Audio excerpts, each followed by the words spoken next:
Más de 40 tanques de batalla principales rusos y más de 100 vehículos blindados de combate se han perdido en los últimos meses, marcando uno de los periodos más duros de pérdidas acorazadas de la guerra moderna. Estas cifras no son estadísticas abstractas, porque reflejan intentos repetidos de forzar avances con grandes columnas mecanizadas que debían moverse rápido, aplastar las defensas y decidir el combate por peso y impulso. En cambio, muchos de esos asaltos terminaron en choques breves y violentos, donde columnas enteras quedaron detenidas, fragmentadas y destruidas antes de alcanzar sus objetivos. Las fuerzas ucranianas ya no reaccionan tarde ni adivinan las intenciones del enemigo, porque la vigilancia aérea detecta el movimiento con anticipación, traza las rutas en tiempo real y expone a las formaciones acorazadas mucho antes del contacto. Una vez identificadas, esas formaciones pierden primero la sorpresa, luego la coordinación y finalmente la movilidad en corredores estrechos y terrenos minados. El riesgo para Rusia va más allá del equipo perdido, porque cada avance mecanizado fallido drena tripulaciones entrenadas, consume vehículos escasos y obliga a los mandos a repetir tácticas que el enemigo ya conoce de sobra. Entender este cambio explica por qué batallas que en el papel parecen contundentes se derrumban tan rápido en la práctica. La pregunta sigue abierta y sin resolver en una era marcada por los drones y la potencia de fuego coordinada. ¿Pueden los asaltos masivos de tanques y vehículos blindados seguir dando resultados decisivos? ¿O el campo de batalla ya cambió de página? Rusia sigue apostando por grandes formaciones de asalto mecanizado porque este método busca imponer presión mediante la velocidad, la masa y el movimiento constante sobre varios tipos de terreno a la vez. En operaciones recientes, columnas armadas con tanques, vehículos blindados de transporte y vehículos de apoyo avanzaron a través de franjas de bosque, bordes de pueblos y caminos de tierra angostos, con el objetivo claro de estirar las defensas ucranianas antes de que pudiera formarse una respuesta coordinada. Estos asaltos están pensados para llegar rápido, mantenerse compactos y conservar el impulso, porque los mandos esperan que el impacto y el volumen desorganicen a los defensores el tiempo suficiente para abrir una brecha. Una vez que el movimiento comienza, las columnas casi nunca se detienen, porque frenar se interpreta como perder la iniciativa, y la duda puede convertir un avance planeado en una formación estancada bajo observación. La lógica detrás de este método es sencilla. El blindaje está hecho para moverse, absorber fuego y llevar a la infantería hasta el contacto, mientras la artillería y el apoyo siguen por detrás. Pero lo que ocurre en el terreno muestra cómo esa lógica hoy se tensiona en un campo de batalla vigilado sin descanso desde el aire.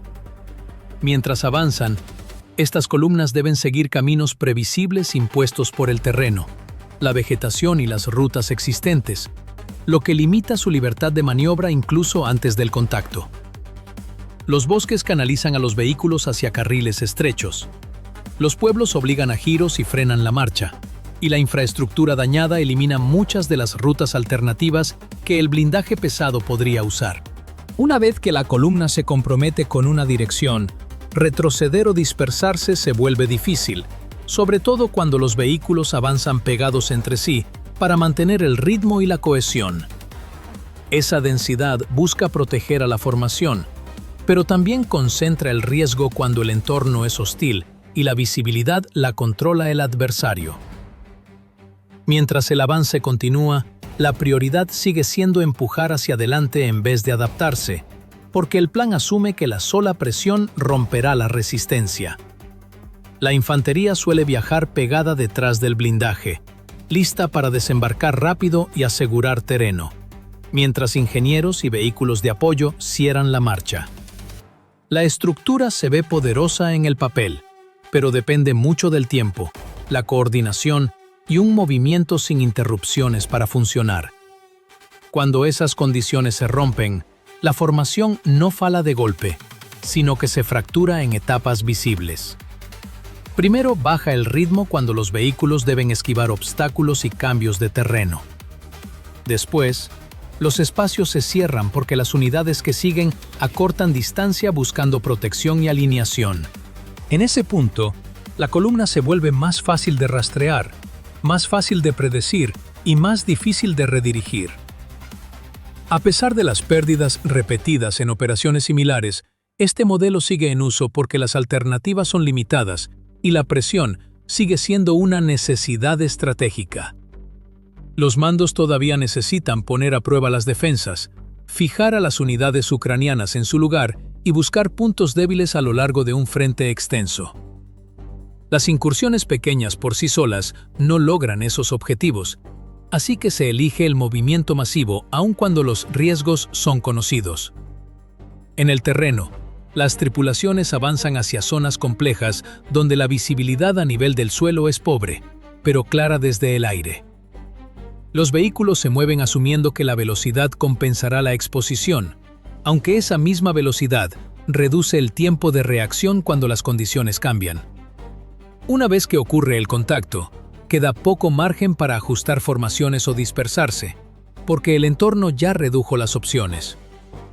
Por eso muchos de estos asaltos no logran resultados decisivos, aunque provoquen daño o fuercen retiradas temporales. Generan acción, ruido y movimiento, pero rara vez cambian el curso general de la lucha de forma duradera. En cambio, dejan ver cómo un enfoque tradicional de la guerra mecanizada tiene dificultades para funcionar en un espacio de batalla definido por la vigilancia constante y la respuesta precisa e inmediata. Ucrania ha transformado la fase inicial de estos combates usando redes de drones para detectar y seguir el movimiento ruso mucho antes del contacto, lo que traslada el control del ritmo lejos del blindaje que avanza. Desde el instante en que las columnas rusas comienzan a moverse, la vigilancia aérea establece una visión amplia del campo de batalla que ningún observador terrestre puede igualar, porque los drones se mantienen sobre las copas de los árboles, los pueblos y los pliegues del terreno que ocultan a los vehículos de la vista directa. Estos drones no se apresuran a atacar, porque su primera tarea es observar las rutas, confirmar los patrones y marcar qué caminos se ven obligados a usar los vehículos pesados a medida que avanzan. A medida que las columnas atraviesan bosques y se acercan a los asentamientos, sus opciones se reducen, y ahí es donde el seguimiento aéreo se vuelve decisivo. Porque el movimiento repetido por los mismos carriles genera señales claras. Los operadores concentran su atención en cruces, caminos de tierra, bordes de campo y espacios entre obstáculos, ya que ahí es donde los tanques y los transportes blindados deben frenar y alinearse. Una vez confirmada una ruta, los drones mantienen una cobertura continua en lugar de revisiones breves, lo que permite a las unidades ucranianas seguir el avance minuto a minuto. Esta observación constante elimina la incertidumbre, porque los mandos ya no necesitan adivinar dónde se está acumulando la presión ni hacia dónde podría desplazarse el siguiente empuje. Al mismo tiempo, las imágenes de los drones de primera persona se comparten entre unidades, conectando a los equipos de reconocimiento con las tripulaciones de artillería y los escuadrones antitanque que se preparan antes de que ocurra el contacto. Los campos minados juegan un papel clave en este proceso, porque los drones ayudan a identificar dónde es probable que queden embotellados los vehículos una vez que el movimiento comienza. En lugar de sembrar minas al azar, Ucrania usa la información aérea para definir dónde el blindaje deberá frenar, girar o comprimirse. Cuando las unidades rusas se comprometen con esos corredores, los drones de primera persona confirman la separación, la velocidad y el orden de la formación, lo que revela cuánta libertad de acción les queda realmente. El resultado es que las fuerzas que avanzan pierden el factor sorpresa incluso cuando todavía están lejos de la línea de contacto. Para cuando los primeros vehículos se acercan a las zonas defendidas, las unidades ucranianas ya saben qué elementos van al frente, cuáles transportan infantería y cuáles siguen con apoyo. Ese conocimiento permite tomar decisiones de tiro con anticipación, reduciendo la necesidad de juicios apresurados bajo presión. Las columnas rusas quedan entonces en una situación donde cada movimiento es visible, pero apartarse de la ruta elegida se vuelve muy difícil. Retroceder arriesga congestión, dispersarse arriesga perder protección y detenerse invita a más observación. La presencia constante de drones en el cielo obliga a las tripulaciones rusas a asumir que están siendo vigiladas incluso cuando ningún ataque llega de inmediato. A medida que el impulso se apaga, la iniciativa se inclina cada vez más hacia el lado ucraniano, porque la fuerza que avanza ahora debe responder a un campo de batalla que ya no controla. La conciencia guiada por drones de primera persona también limita el engaño, porque las maniobras de distracción son más difíciles de ocultar cuando el movimiento se rastrea sin pausa. Los intentos de disfrazar intenciones con humo o accidentes del terreno pierden valor cuando los sensores térmicos y aéreos mantienen contacto continuo. Lo que en el mapa parece un avance poderoso se convierte, visto desde el aire, en una secuencia previsible. Y en cuanto eso sucede, las unidades rusas dejan de moldear los hechos y pasan a moverse dentro de un espacio ya preparado para recibirlas. En ese entorno, el campo de batalla favorece la paciencia y el momento oportuno, no la velocidad, porque los defensores pueden elegir cuándo y dónde aplicar la fuerza. Ahí los drones no son solo herramientas, sino la capa central que conecta observación, planificación y ejecución. Al controlar qué se ve y cuándo se comparte, Ucrania convierte la detección temprana en una ventaja decisiva que marca cada fase siguiente. En el momento en que las columnas acorazadas rusas llegan a zonas de movimiento restringido, las fuerzas ucranianas concentran su fuego antitanque sobre los vehículos de vanguardia y sobre las plataformas de mando, porque esa sola decisión cambia todo lo que viene después. Al frente de cada columna, el tanque líder carga más que blindaje y potencia de fuego, ya que también marca el ritmo, la dirección y el tiempo de reacción de todo lo que va detrás. Cuando ese vehículo es golpeado y queda inutilizado, la columna no pierde solo una plataforma, pierde al mismo tiempo el ritmo, la claridad y la confianza. Las tripulaciones que van detrás deben decidir de golpe si se detienen, si maniobran alrededor del vehículo destruido o si avanzan sin instrucciones claras. Y en un terreno estrecho, ninguna de esas opciones resulta limpia. Mientras el humo se eleva y los restos bloquean la visión, las comunicaciones se tensan porque el tráfico de radio se dispara justo cuando las señales visuales desaparecen. Los vehículos de mando, que suelen ubicarse cerca del frente para mantener el control, quedan expuestos en medio de esta confusión, lo que los convierte en objetivos de alto valor una vez que se revela su posición. Cuando estas plataformas de mando son alcanzadas, la coordinación se derrumba todavía más, porque las órdenes dejan de fluir con claridad y la iniciativa a nivel de unidad se fragmenta. Los conductores dudan. Los artilleros esperan instrucciones que no llegan, y la infantería dentro de los transportes blindados retrasa el desembarco porque la situación al frente resulta confusa. Esa vacilación se propaga hacia atrás por toda la columna, comprimiendo las distancias mientras los vehículos cierran filas buscando protección mutua. En esta etapa, incluso los vehículos intactos pierden efectividad, porque su ventaja depende del movimiento coordinado y no de la acción aislada. La pérdida del vehículo líder también elimina el amortiguador que absorbía el primer contacto, obligando a los vehículos siguientes a enfrentar amenazas para las que no estaban posicionados. Las tripulaciones deben reaccionar ante un peligro repentino mientras esquivan los obstáculos que dejó el vehículo destruido. Salirse de la ruta arriesga minas o terreno blando, mientras que retroceder arriesga choques y más congestión. Mientras esto ocurre, las unidades ucranianas no necesitan apresurar más ataques, porque el propio tiempo se convierte en un arma en cuanto el impulso se rompe. La infantería encargada de apoyar el avance suele permanecer montada más tiempo del planeado, porque desembarcar en un entorno con amenazas poco claras trae sus propios riesgos. Esto retrasa los esfuerzos por asegurar los campos cercanos y el terreno abierto alrededor de la localidad donde se desarrolla el combate. Mientras tanto, el vehículo líder inutilizado se convierte en un punto de referencia visible, dejando claro que toda la columna está ahora fijada en el lugar. Una vez fijada, la formación se vuelve predecible porque sus opciones se reducen rápidamente.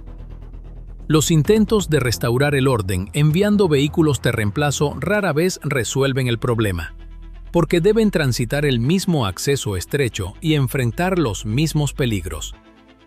Incluso cuando llegan refuerzos, heredan el desorden en vez de corregirlo. La ausencia de un nodo de mando claro obliga a los líderes de menor rango a actuar por su cuenta, lo que genera respuestas desiguales dentro de la misma columna. Algunas tripulaciones intentan seguir adelante, otras esperan, y otras buscan retirarse. Y esos movimientos contradictorios empeoran la congestión. Una vez que los vehículos de vanguardia quedan inutilizados y la columna se traba, los drones de primera persona ucranianos fijan el blindaje atascado en su lugar y transmiten posiciones precisas a las tripulaciones de obuses. Los proyectiles de artillería golpean entonces el corredor detenido uno tras otro, sumando más restos al bloqueo y dejando a los vehículos sobrevivientes sin espacio para maniobrar. En pocos minutos, la columna deja de operar como una fuerza organizada y se convierte en una fila de blancos bajo fuego continuo. Los campos minados y los corredores estrechos se convierten en el verdadero punto de quiebre una vez que una columna mecanizada pierde el impulso, porque transforman una interrupción temporal en una parálisis permanente. Cuando los vehículos rusos avanzan hacia áreas sembradas de minas, la primera detonación rara vez destruye a toda la formación, pero cambia la geometría del combate en segundos. Un tanque o un transporte blindado dañado suele detenerse en un ángulo que bloquea el único carril utilizable, lo que de inmediato atrapa a los vehículos siguientes en un espacio reducido sin salida segura. El blindaje pesado no puede abandonar fácilmente estos caminos, porque el terreno más allá puede ser blando, irregular o estar igualmente minado, y desviarse de la ruta arriesga generar nuevas pérdidas en vez de resolver el problema. Una vez que el primer vehículo destruido queda en su lugar, la columna se fragmenta, porque los vehículos de retaguardia se ven obligados a detenerse mientras los de adelante ya pueden estar inutilizados o en llamas. Las tripulaciones intentan evaluar la situación con óptica limitada, pero el humo, el polvo y los escombros reducen la visibilidad y frenan la toma de decisiones. Los ingenieros y los vehículos de recuperación suelen quedar demasiado atrás para responder con rapidez, y avanzarlos bajo fuego se vuelve cada vez más riesgoso. Con el paso del tiempo, las distancias se cierran porque los vehículos siguientes buscan protegerse acortando el espacio, lo que comprime aún más la formación. Lo que se diseñó como un asalto veloz se convierte en un amontonamiento denso de máquinas con campos de tiro superpuestos y ángulos de maniobra muy limitados. En ese punto, la columna ya no maniobra, espera. Y esperar bajo observación es una debilidad crítica. Las fuerzas ucranianas reconocen esta transición de inmediato, porque los vehículos detenidos ofrecen posiciones previsibles que pueden atacarse con precisión. Las unidades de artillería empiezan a recibir coordenadas estables en lugar de blancos fugaces, lo que aumenta la precisión y reduce la necesidad de ajustes. Los equipos de drones de primera persona ganan tiempo para elegir rutas de aproximación y puntos de impacto, porque los objetivos ya no cambian de lugar. Esta combinación convierte a la columna en un conjunto de blancos estáticos en lugar de una amenaza en movimiento. Cada impacto aumenta la congestión, porque los nuevos restos se suman a la barrera física que ya bloqueaba el paso. Las explosiones secundarias de munición o combustible intensifican el efecto, esparciendo fuego y escombros por el corredor angosto. Las tripulaciones dentro de los vehículos intactos enfrentan un dilema creciente, porque quedarse dentro implica riesgo de ser alcanzados. Al final, muchos optan por abandonar sus vehículos y correr hacia el bosque cercano. Cuanto más tiempo permanece fija la columna, menos opciones quedan para escapar o para recuperar el material. Los intentos de empujar vehículos hacia adelante para despejar el carril suelen fallar, porque las plataformas dañadas no pueden moverse con rapidez bajo fuego. Retroceder resulta igual de peligroso, ya que el espacio limitado y la visibilidad pobre aumentan el riesgo de choques o fallas mecánicas. A medida que el control se erosiona, cada tripulación comienza a actuar por su cuenta, lo que rompe cualquier coordinación que quedara dentro de la formación. Algunos vehículos intentan retroceder poco a poco, otros apagan motores para reducir su firma térmica, y otros intentan retirarse sin instrucciones. Esta falta de movimiento unificado facilita todavía más el trabajo de puntería para las fuerzas ucranianas, porque hasta en el caos surgen patrones reconocibles. Una vez inmovilizada, la columna también pierde su capacidad de proteger a los elementos de apoyo. La infantería no puede desplegarse con eficacia, los vehículos logísticos no pueden acercarse, y los medios de mando se ven forzados a mantenerse a distancia. El asalto entero se paraliza no por un solo arma, sino porque la estrategia encierra a la formación en una posición de la que no puede salir. Es en ese momento cuando la potencia de fuego combinada ucraniana se vuelve más destructiva. La artillería se concentra en el centro de la formación atrapada, mientras los drones atacan a los vehículos de los flancos para impedir cualquier intento de fuga. El resultado es un ataque en capas que multiplica el daño con el tiempo, en lugar de depender de un solo golpe decisivo. Cada vehículo destruido reduce la capacidad de combate, pero la situación táctica no mejora para el atacante. Ese desequilibrio define el fracaso del asalto, porque el costo sigue subiendo mientras el objetivo permanece fuera de alcance. Los campos minados y los corredores estrechos no ganan batallas por sí solos, pero crean las condiciones para que el fuego de precisión decida el resultado. Una vez que una fuerza mecanizada queda fijada en su lugar, la fuerza bruta se convierte en una desventaja en vez de una ventaja. En ese instante, el campo de batalla ya no premia la masa ni la velocidad, castiga a cualquier formación que no pueda moverse. Los drones de primera persona y los contraataques coordinados marcan la fase final de estos combates, porque una vez que las formaciones rusas comienzan a desintegrarse, escapar se vuelve tan peligroso como avanzar. Cuando las columnas inmovilizadas intentan retirarse o reposicionarse, los pequeños drones veloces asumen un papel que va más allá de la observación, ya que buscan activamente a los vehículos que todavía muestran señales de movimiento. Estos drones se aproximan a baja altura y desde ángulos inesperados, apuntando a los compartimentos del motor, a las escotillas abiertas y a las secciones traseras donde la protección blindada es más débil. Un solo impacto suele bastar para inutilizar un vehículo que quizás habría sobrevivido a un ataque de artillería, porque el daño en la propulsión o en los puntos de acceso de la tripulación acaba con cualquier posibilidad de recuperación. A medida que los vehículos caen uno tras otro, las rutas de retirada se estrechan y las tripulaciones sobrevivientes enfrentan una presión que crece con cada pérdida. La presencia constante de drones en el cielo obliga a tomar decisiones de movimiento sin descanso, pero cada intento de reposicionarse expone nuevas vulnerabilidades. Los vehículos que se detienen a evaluar los daños corren el riesgo de quedar fijados en su lugar, mientras que los que avanzan de golpe corren el riesgo de topar con carriles bloqueados o amenazas nuevas. Al mismo tiempo, la artillería guiada por drones cumple un papel de apoyo crucial, porque moldea el espacio donde operan esos drones. Las misiones de fuego se ajustan en tiempo real para cerrar las salidas, interrumpir cualquier intento de reagrupamiento e impedir que lleguen refuerzos.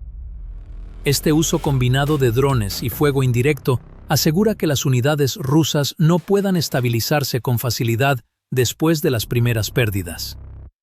Una vez que las opciones de escape se reducen, las fuerzas terrestres ucranianas asumen un papel más activo. Los vehículos de combate de infantería, suministrados por países occidentales como los Bradley, entran en el combate en esta etapa, no como herramientas de ruptura, sino como elementos de apoyo controlado. Su tarea es contener la resistencia queda, asegurar puntos clave y proteger a la infantería ucraniana mientras avanza o consolida el terreno ganado. Estos vehículos operan con cautela, usando cobertura y desplazamientos cortos en lugar de embestidas rápidas, porque el objetivo es el control y no la velocidad. El fuego de estas plataformas se dirige contra edificios, líneas de árboles y posibles posiciones de tiro que amenazan a las tropas propias. La integración de estos vehículos está estrechamente ligada a las imágenes de los drones, que guían el movimiento y reducen la incertidumbre en el combate cercano. Los mandos se apoyan en las vistas aéreas para decidir cuándo avanzar y cuándo detenerse, evitando exponerse a amenazas que no pueden ver. En este entorno, el valor de los vehículos occidentales está en la confiabilidad y la precisión, no en la cantidad. Aportan apoyo de fuego constante, movilidad protegida para la infantería y una señal visible de que el control del terreno está cambiando de manos. Sin embargo, no actúan solos ni por delante sistema completo, porque su eficacia depende de la misma red de drones que moldeó las fases anteriores.